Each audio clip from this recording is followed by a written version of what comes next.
Chris sent me an email the other day, and he said, I kind of screwed up. Can you help?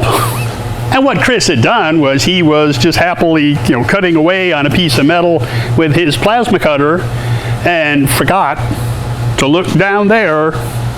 And when he cut the piece of metal off, it fell down, sharp edge, right on his ground cable and cut it in two. And what he did try to fix it, and hey, at least he tried to fix it rather than, oh my God, I can't do anything now. He just went ahead and bared the wire, bared two ends, soldered it back together. But now he's noticing, well, it's starting to get hot. Like maybe he didn't get quite as good a connection in there in the solder joint. So Chris and everybody else out there, and believe me, I'm one of them, I've done it too.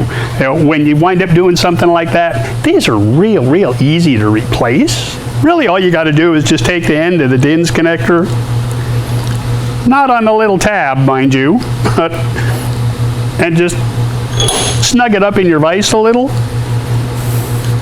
and pull on that end. And this little shield will just pop right off. It's just a press fit on there.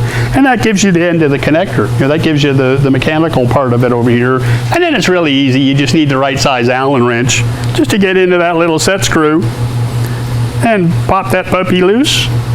And on the other end, on your clamp end, it's just a nut. You unscrew it, you get it off of there. Take the whole thing down. Take your whole cable down to your electrical supply place, to your big box store, the big orange place, whatever, and you can get you a new wire, right size, to fit what you need to do. You can get a longer one, make life a little bit easier for you. While you're there, pick up one of these little electrical crimp-on connectors to go on the end of the wire, and you might even think, well, let me just go ahead and change this clamp while I'm there and just go to a heavier duty version. These will handle the heat a lot better from welding. They've got a better connector up here where you just stick your wire inside and screw this down and it'll crush it and get a good connection that way. Plus a big metal clamp here rather than this is loose inside and it's just being held by this. So Harbor Freight, I think they're like $3 at Harbor Freight. Much bigger, heavier, last a lot longer than these will. So you get back, you put it all back together the way it's supposed to be, put your wire back in your DINSE connector, press that back on, back in the machine, get back to work, you're done. Oh yeah, and don't drop heavy, sharp metal on your ground cable, Chris. Anyways, that's just your little tip for the day.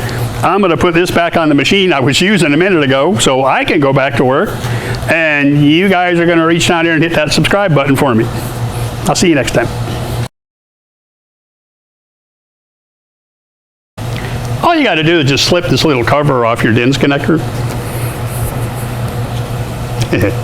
Yeah, right.